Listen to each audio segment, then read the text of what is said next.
and I woke up to hearing screams that sounded like they were a million miles away. And I went to open the door, and there was my brother at the door with a butcher knife in his hand coming towards me. I ran out and ran into the room that my sister was in. We managed to get the door shut. I heard him running through the hallway, just growling. She had a washcloth duct taped over her mouth, a belt tied around her throat, and she had 7 knives sticking out of her. I went in there and I instantly, I couldn't find it in me to cry. Something hit me like I've never felt before. 3 months have now gone by since police say 15-year-old Cheyenne Borum was brutally attacked by her uncle. But the first thing she did was reached her fingers in my back and pulled the blade out. And she kept her fingers inside my back. She was wrapping towels and blankets and sheets all around me to stop the bleeding. Investigators say Cheyenne's uncle was injecting bath salts, which is the latest drug that's begun sweeping across the country. I mean, my baby girl was stabbed. She was brutally attacked. I was attacked. My oldest daughter was attacked. My mother, all because my brother wanted to inject himself with a synthetic drug called bath salts. Cheyenne says she had 29 slashes all over her body and 9 stab wounds. Doctors feared she wasn't going to be able to pull through, let alone ever be able to walk again.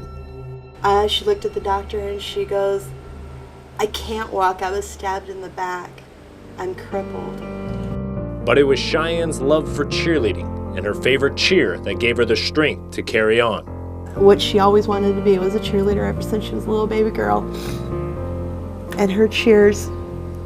With the help of her dad, and just 2 days after the attack, Cheyenne stood up. And the doctor had told my mom it's a miracle if she will ever be able to walk again. And this very day I can walk. Determined to make it back on the team with her friends, failure was not an option. It is completely mind-blowing. It is just so amazing how, something so traumatic like that and how she can just get back up and keep going. It's absolutely amazing. And on September 30th, just 2 months after the attack, Cheyenne was back on the sidelines for Red Oak High School's homecoming game.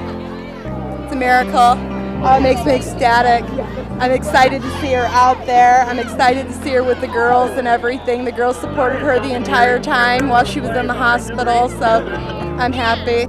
And on the following night, it was Cheyenne's best friend Jessica who made sure that they were dressed up and ready for the school's homecoming dance. Seeing her, most likely. Seeing her like that, it hurt.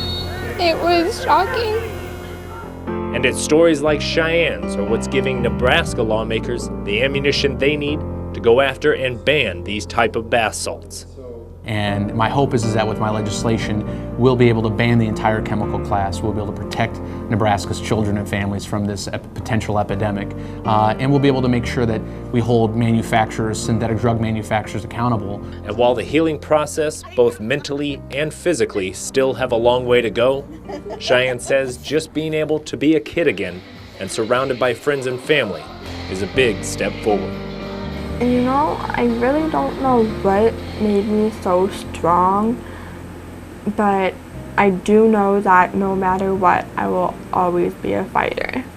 I will always fight through this, and I will always be strong for my family.